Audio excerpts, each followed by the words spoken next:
A jovem mulher desapareceu a caminho da parada de ônibus para sua casa. As autoridades iniciaram a busca, presumindo que seria um caso simples. Para surpresa geral, no entanto, este caso se transformou em uma das histórias mais complexas e sensacionais na história criminal da Grã-Bretanha. Embora as investigações tenham sido oficialmente encerradas em pouco tempo, as consequências ainda geram intensos debates até hoje.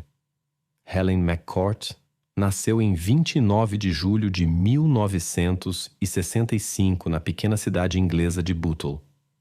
Logo, a família foi ampliada com um irmão mais novo, de quem Helen cuidava desde pequena. Mais tarde, os pais se separaram. A mãe de Helen formou uma nova família e eles se mudaram para a tranquila vila de Billinge, perto da cidade. Billinge era conhecida por sua tranquilidade. Incidentes sérios eram raros aqui. Os moradores se conheciam bem e se sentiam seguros.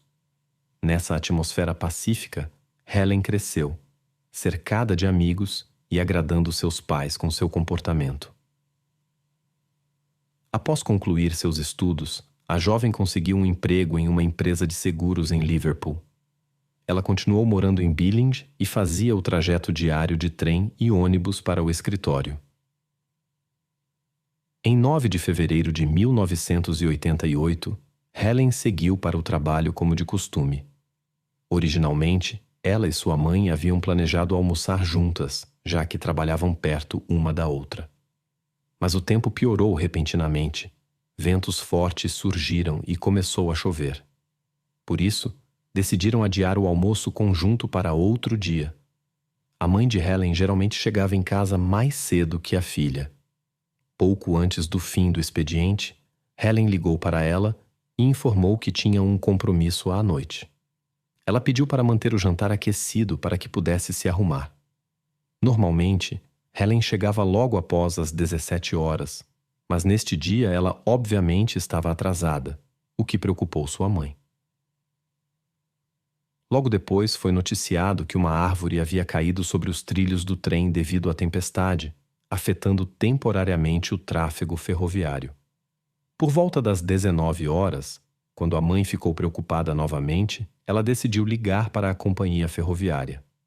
Depois de explicar a situação, ela soube que o problema com a árvore havia ocorrido em outro trecho e não afetara a rota de Helen. Neste ponto, a mulher começou a se preocupar seriamente com sua filha. Helen quase sempre chegava em casa pontualmente e sempre informava sobre atrasos. Apesar da falta de telefones celulares, ela podia ligar do trabalho ou de um dos numerosos telefones públicos. A mãe pensou que algo desagradável poderia ter acontecido com Helen devido à tempestade. Por exemplo, a forte chuva e o vento poderiam ter levado a uma queda e lesão. A mãe, preocupada, e seu filho começaram a ligar para os hospitais próximos, na esperança de encontrar alguém parecido com Helen. Mas sua busca foi infrutífera. Supondo que a filha poderia ter ficado mais tempo no trabalho, a mulher contatou o escritório. Lá, foi informada que Helen já havia saído do local de trabalho há algumas horas. Os amigos da jovem também não tinham ideia de onde ela poderia estar. Então, a mãe, o padrasto e o namorado de Helen decidiram iniciar sua própria busca. Eles seguiram a rota usual da jovem do trabalho para casa. Helen sempre pegava o mesmo caminho. Ela embarcava no trem em Liverpool, viajava até St. Helens e de lá pegava o ônibus para Euston. Depois de não encontrar nenhum sinal de Helen, a família recorreu à polícia. Os oficiais imediatamente informaram seus colegas em Liverpool e arredores e divulgaram uma descrição da pessoa desaparecida, mas a busca não teve resultado. Na manhã seguinte, quando Helen ainda não havia aparecido e não havia feito contato, os policiais começaram a reconstruir sua rota e os eventos da noite. Eles precisavam descobrir em que ponto de seu caminho a jovem havia desaparecido. Os investigadores pediram ajuda ao público e questionaram os colegas de Helen, funcionários da estação de trem e empresas de ônibus. Finalmente chegaram a uma conclusão inesperada. Os investigadores confirmaram que a jovem realmente havia pegado o trem e depois o ônibus para sua aldeia naquela noite. Isso causou confusão, pois era apenas um pulo da parada até seu apartamento, apenas 200 metros. Os investigadores começaram a considerar a possibilidade de que algo desagradável poderia ter acontecido com Helen no caminho para casa, pois em um incidente comum ela já teria sido encontrada. Eles começaram a verificar o círculo íntimo de Helen, já que em tais situações frequentemente conhecidos estão envolvidos. Seu namorado e padrasto tinham álibis sólidos para aquela noite. Amigos e conhecidos da jovem também foram excluídos do círculo de suspeitos. Com equipes de busca de 120 oficiais, a polícia vasculhou cuidadosamente a área entre a parada e a casa de Helen. Eles procuraram por todas as pistas possíveis, peças de roupa ou objetos que alguém estranho poderia ter perdido. Ao mesmo tempo, informações sobre o desaparecimento da jovem foram divulgadas nas cidades vizinhas. Mergulhadores examinaram corpos d'água próximos, enquanto policiais iam de porta em porta questionando os moradores. Eles também visitaram todas as lojas, pubs e cafés em Billing. A conversa com a equipe do pub George and Dragon forneceu a primeira pista, já que este estabelecimento ficava perto da casa de Helen e ela ocasionalmente frequentava lá com amigos. As investigações revelaram que o proprietário do estabelecimento havia negado a entrada de Helen no bar alguns dias antes do incidente devido a um desagradável incidente. Ela teve um desentendimento com uma cliente embriagada que acidentalmente derramou uma bebida sobre ela. Helen não queria brigar e foi ao banheiro para se refrescar, mas a mulher a seguiu e mostrou um comportamento agressivo. A situação escalou a ponto de a desconhecida tentar bater em Helen. Finalmente, o dono do bar pediu a ambas que saíssem do local e não voltassem. Para esclarecer essa história, os oficiais visitaram o bar no dia seguinte para falar com o proprietário Ian Simps. Além disso, este local estava exatamente no caminho de Helen da parada de ônibus para casa. Ian relatou aquela noite e explicou que teve que pedir a ambas as mulheres que saíssem para não perturbar os outros clientes. Durante a conversa, o bar foi se enchendo de pessoas e ficou barulhento. Os policiais sugeriram a Ian que continuassem a conversa na delegacia, onde seria mais quieto. E então, algo estranho aconteceu. O homem ficou visivelmente nervoso. Se recusou a ir com eles e tentou encerrar a conversa. Isso despertou a suspeita dos investigadores. Poderia ele ter algo a ver com o desaparecimento de Helen? Eles decidiram examinar mais de perto a personalidade de Ian e descobriram sua reputação de mulherengo. Apesar de seu estado civil e 2 filhos, Ian flertava constantemente com outras mulheres, e isso era conhecido por todos os habitantes locais.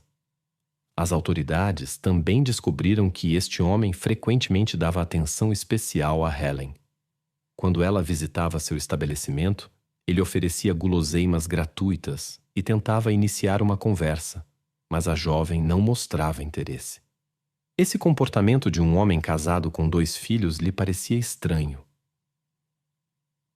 Os investigadores o visitaram novamente e perguntaram com o que ele estava ocupado na noite do desaparecimento de Helen. O homem contou que havia passado tempo com uma conhecida próxima no quarto acima de seu estabelecimento. Segundo suas palavras, ele frequentemente dormia lá, pois estava preocupado com a segurança de seu negócio. Os investigadores falaram com a mencionada senhora, e aqui uma descoberta inesperada os aguardava. A mulher informou que eles realmente haviam combinado de se encontrar por volta das 7 horas da noite. Naquele dia, no entanto, ele a havia ligado e pedido para vir significativamente mais tarde. Finalmente, ela apareceu por volta das 7h30, mas o proprietário não estava lá. Ele só voltou pouco antes das 11. Isso pareceu extremamente suspeito. Obviamente, Ian não havia dito a verdade à polícia sobre seu paradeiro, o que imediatamente atraiu a atenção dos investigadores para ele. Outro detalhe chamou a atenção dos investigadores como incomum. Marcas recentes eram visíveis no pescoço do homem. Ele explicou que as recebeu durante uma briga com sua esposa quando ela descobriu sobre seu caso. No entanto, ao falar com a esposa, ela negou ter tocado seu marido de qualquer forma. Os policiais falaram novamente com Ian, e sua história mudou. Agora ele alegava que as marcas surgiram quando ele separou Helen e outra cliente embriagada naquela noite, quando houve um desentendimento no pub. Os investigadores falaram com a mulher mencionada e ela também não confirmou essa história. Segundo ela, não houve briga e nenhuma delas deixou marcas no dono do bar. Logo, a polícia tinha uma testemunha que lhes deu informações perturbadoras. Na noite em que Helen desapareceu, ele estava andando pela rua e de repente ouviu um grito feminino agudo. O som veio diretamente do bar, mas cessou rapidamente. Considerando todas as circunstâncias, os investigadores começaram a suspeitar que Ian Sims poderia estar ligado ao misterioso desaparecimento da jovem. No entanto, ele continuou negando tudo. Os investigadores precisavam de provas sólidas para conectá-lo ao caso, caso contrário, chegariam a um beco sem saída. Ao examinar o veículo de Ian, os oficiais fizeram duas descobertas perturbadoras. A primeira foram várias manchas de origem desconhecida. A segunda foi um brinco feminino no chão do veículo. A joia foi mostrada à mãe de Helen, que a identificou com certeza como sendo de sua filha. Em seguida, Ian foi preso sob suspeita de envolvimento no desaparecimento de Helen, embora seu destino ainda fosse incerto. Durante a busca no bar e no apartamento no primeiro andar, novas evidências foram encontradas. Em ambos os locais, foram descobertas manchas quase invisíveis que aparentemente haviam sido limpas. Em uma dessas manchas, os especialistas encontraram uma impressão digital de Ian. No apartamento também foi encontrada a parte faltante do brinco do carro. Apesar das evidências coletadas, o homem continuou negando tudo.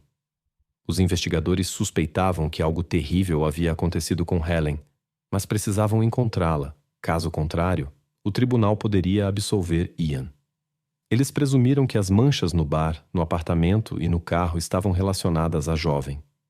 No entanto, naqueles anos, as análises de DNA estavam apenas começando a ser usadas na criminalística e realizar tal exame não era simples. O próprio Ian alegou que as manchas eram de seu cão, que havia machucado a pata. Para avançar na investigação, os investigadores apelaram ao público, pedindo ajuda para uma busca mais ampla. Mais de 2.000 pessoas se ofereceram, incluindo moradores locais e de comunidades vizinhas. Voluntários, junto com as autoridades, vasculharam minuciosamente os arredores de Billings, incluindo florestas e campos. Logo surgiu uma nova pista no caso, mas não foi descoberta por um voluntário. A 25 quilômetros da vila, na localidade de Hollins Green, um homem passeando com seu cachorro notou uma toalha com manchas suspeitas no chão. Ao olhar mais de perto, encontrou outra toalha semelhante e várias fronhas. Ao lado, havia meias masculinas, um suéter e roupas íntimas. Algumas peças de roupa tinham marcas preocupantes. O homem relatou a descoberta à polícia e os objetos foram levados para análise. No entanto, houve uma complicação. Devido à distância de Billings, oficiais de outra delegacia chegaram ao local. Eles não fizeram conexão entre essa descoberta e o desaparecimento de Helen McCourt. Por esse motivo, os investigadores encarregados de sua busca nem sequer sabiam da descoberta desses objetos. Finalmente, os policiais perceberam uma conexão entre esses casos. Eles foram ajudados pela inscrição encontrada no suéter. No item encontrado havia uma impressão que anunciava uma marca de cerveja que estava sendo vendida em promoção no bar George and Dragon. Quando os investigadores souberam disso, suspeitaram que todos esses objetos provavelmente pertenciam a Jan Simps. Os investigadores tinham muitas amostras para análise, mas faltava uma peça importante de evidência para solicitar um exame mais detalhado. Em 88, tais métodos ainda não eram amplamente utilizados. A polícia decidiu comparar as amostras do bar, do carro de Simps e dos objetos encontrados com as análises dos parentes próximos de Helen, seus pais e seu irmão mais novo. Os resultados mostraram uma correspondência muito próxima, praticamente garantindo uma relação de parentesco. Isso reforçou a convicção dos investigadores de que as manchas pertenciam a Helen e apontavam claramente para o envolvimento de Jan em seu desaparecimento. O problema era que os tribunais na Grã-Bretanha raramente proferiam condenações em tais casos sem a principal evidência. Por mais graves que fossem as provas, aos olhos da justiça, sempre permanecia a mínima possibilidade de que a pessoa desaparecida ainda pudesse estar viva. A polícia esperava reunir mais informações contra Jan e interrogou todos os seus conhecidos. Uma conversa com a faxineira do bar revelou um novo episódio suspeito. A mulher relatou que na manhã após o desaparecimento de Helen, ela chegou ao trabalho como de costume para limpar as instalações. Para sua surpresa, a mulher encontrou o proprietário fazendo uma limpeza completa. Ele estava esfregando vigorosamente pisos, paredes e mesas, e aparentemente já estava fazendo isso há algum tempo. O estranho da situação era que isso nunca havia acontecido antes. Normalmente o homem ainda estava dormindo em seu apartamento no andar de cima quando a faxineira chegava para o turno da manhã. À pergunta surpresa sobre o motivo dessa súbita limpeza, Ian explicou que seu cão supostamente havia feito uma bagunça. Outra testemunha relatou às autoridades que durante a noite, ao passar pelo bar, ouviu o som de um aspirador de pó funcionando. As autoridades suspeitavam que Ian havia passado a noite toda tentando remover quaisquer vestígios, mas não conseguiu completamente. Apesar dos fatos suspeitos se acumulando, o caso ainda não foi levado a tribunal. Os investigadores continuaram a busca pela desaparecida, mas mesmo operações em larga escala não trouxeram resultados. Um mês depois, surgiu uma nova pista. Um transeunte, caminhando à beira do rio cerca de 30 quilômetros de Billings, notou uma bolsa feminina na grama. Ao olhar dentro, encontrou documentos em nome de Helen McCourt. Os policiais que chegaram à cena logo encontraram mais evidências. Nas proximidades, descobriram roupas que a jovem havia sido vista usando no dia de seu desaparecimento, bem como o segundo brinco que combinava com o encontrado no carro de Ian. No entanto, investigações posteriores levaram os investigadores a uma descoberta ainda mais perturbadora. Nas proximidades, foi encontrado um emaranhado de cabos com mechas de cabelo presas. A análise laboratorial confirmou que pertenciam a Helen McCourt. Ao examinar a bolsa da jovem, os investigadores encontraram um recibo de uma farmácia em St. Helens. Descobriu-se que Helen havia feito compras lá na noite em que foi vista pela última vez, pouco antes de pegar o ônibus para Billing. Os policiais encontraram todos os itens comprados ao lado da bolsa, exceto uma escova de dentes. Estranhamente, o item de higiene ausente não foi encontrado a 30 quilômetros da vila, onde a bolsa estava, mas no bar de Ian Simps, onde os investigadores continuaram sua investigação minuciosa. Lá, eles também conseguiram encontrar um grampo de cabelo que a mãe de Helen identificou como o que a jovem usava quando foi trabalhar naquela manhã. No bar foi encontrada outra peça importante de evidência, uma mecha de cabelo de uma mulher cuja pertença a Helen foi confirmada por análise. Mesmo assim, os investigadores continuaram procurando por novas pistas e enviaram as roupas encontradas da jovem para exame. Os especialistas descobriram nelas fibras de carpete idênticas às do bar George and Dragon. Além disso, encontraram traços de pelos do cão de Ian nas roupas. Em seguida, os especialistas examinaram 2 anéis e uma pulseira que foram retirados do homem após sua prisão. Neles, encontraram traços de terra que correspondiam ao solo da área onde anteriormente haviam sido encontradas as toalhas sujas e as coisas de George. Logo surgiu outra evidência. Perto da pequena cidade de Rixton, a 24 quilômetros de Billing, foi encontrada uma pá. Descobriu-se que pertencia a Ian Sims e provavelmente havia sido usada em conexão com o desaparecimento de Helen. No entanto, apesar dos esforços de centenas de voluntários, ainda não foi possível encontrar a própria jovem. Diante das muitas evidências, os parentes de Helen mal duvidavam de um desfecho triste. No entanto, a falta de uma confirmação final os impedia de se despedir adequadamente e ter certeza de que o culpado seria punido justamente. Ian negou obstinadamente seu envolvimento no incidente, mas finalmente o caso foi levado a tribunal. As audiências começaram 1 ano após o desaparecimento de Helen, em fevereiro de 89. Foi um dos primeiros casos na Grã-Bretanha em que se tentou responsabilizar alguém sem que a pessoa desaparecida fosse encontrada. Portanto, apesar do impressionante conjunto de evidências, a acusação duvidava do sucesso. Segundo a versão deles, Helen desceu do ônibus naquela noite e seguiu seu caminho habitual para casa. Ao passar pelo pub George and Dragon, ela chamou a atenção de Ian Sims, que iniciou uma conversa sob algum pretexto.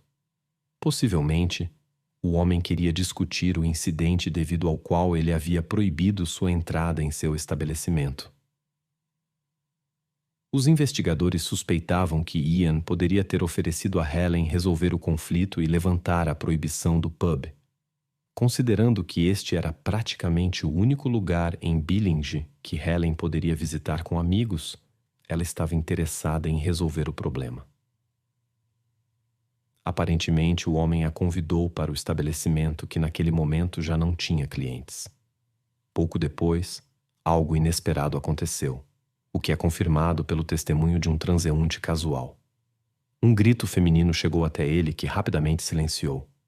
Após o encontro com Helen, Ian usou um pedaço de cabo elétrico e a levou para seu apartamento no 2º andar.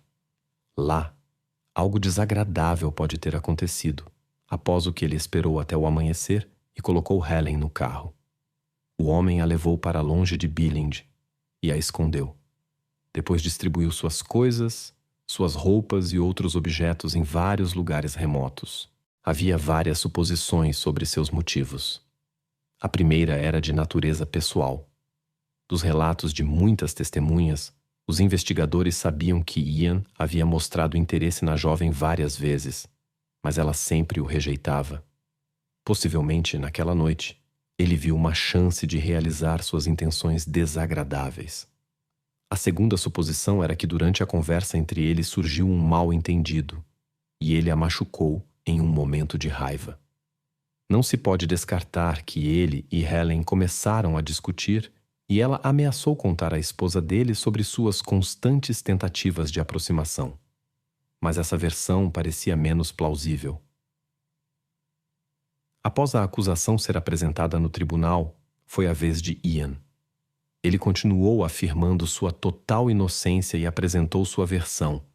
E foi uma das performances mais incomuns de uma pessoa acusada de uma ofensa tão grave. O homem alegou que alguém o havia incriminado. Alguém havia entrado em seu bar, vestido suas roupas, atraído Helen para lá e a machucado. Depois a colocado no carro de Ian e a escondido em um local desconhecido, usando as próprias ferramentas de Ian. Depois disso, o malfeitor teria devolvido o carro ao bar e desaparecido, deixando o inocente dono do pub sob suspeita. Tais declarações estranhas apenas reforçaram a convicção dos jurados de que Ian estava envolvido no incidente. Sua história parecia totalmente implausível. Possivelmente, diante da probabilidade de uma sentença dura, ele decidiu zombar do sistema judiciário e dos parentes de Helen. Finalmente, em 14 de março do mesmo ano, Ian foi considerado culpado. Ele foi condenado à prisão perpétua, com a possibilidade de solicitar liberdade condicional após no mínimo 16 anos. Infelizmente, as provações para os parentes de Helen não terminaram aí. As autoridades policiais e voluntários continuaram a busca, mas sem sucesso. 3 anos após a sentença, a mãe da jovem enviou uma carta a Ian. Ela implorou que ele lhe dissesse onde sua filha estava. Após algum tempo, veio uma resposta, mas continha apenas insultos e ameaças. Ian prometeu se vingar da mulher assim que fosse libertado da prisão. Ele apelou várias vezes, mas todas foram rejeitadas. Somente em 2004, quando Ian já havia passado 15 anos atrás das grades, um dos recursos foi aceito e o caso foi devolvido para revisão. No entanto, essa decisão não foi de forma alguma a seu favor. A análise moderna do material genético permitiu aos especialistas examinar as evidências e chegar a uma conclusão definitiva sobre o envolvimento de Ian no incidente.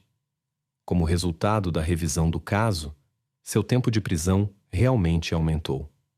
Após 16 anos, Ian tentou várias vezes obter liberdade condicional, mas todos os seus pedidos foram negados.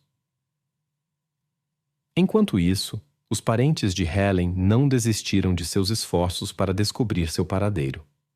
Em 2015, a mãe da jovem iniciou uma campanha pública para mudar a legislação vigente. Ela propôs negar aos condenados o direito à liberdade condicional enquanto não revelassem o paradeiro da pessoa desaparecida. A mulher se comunicava ativamente com a mídia, abordou a primeira-ministra Theresa May e organizou uma petição que foi apoiada por centenas de milhares de pessoas. Graças aos seus esforços, o assunto foi discutido no parlamento, e inicialmente os políticos avaliaram positivamente a possibilidade de aprovar tal lei. No entanto, o processo se arrastou e a iniciativa foi repetidamente adiada.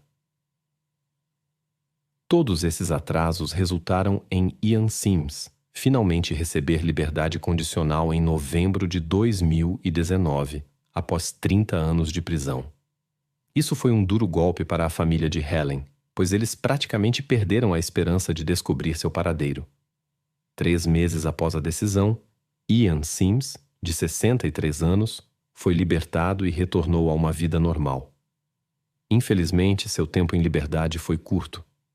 No final de junho de 2022, o homem faleceu devido a uma doença, sem ter revelado o segredo do paradeiro de Helen. A mãe da jovem, ainda cheia de determinação, não perde a esperança. Agora, ela espera que Ian possa ter compartilhado informações com algum de seus companheiros de prisão. Além disso, ela continua lutando pela aprovação de uma lei que impediria a liberdade condicional de condenados se eles se recusassem a revelar o paradeiro de pessoas desaparecidas. Assim, a história de Helen McCourt se estende por décadas, embora o caso em si tenha sido resolvido em muito pouco tempo. Apesar das evidências irrefutáveis contra o culpado, ele obstinadamente manteve silêncio sobre detalhes importantes que teriam permitido aos parentes de Helen se despedirem e começarem a curar suas feridas emocionais.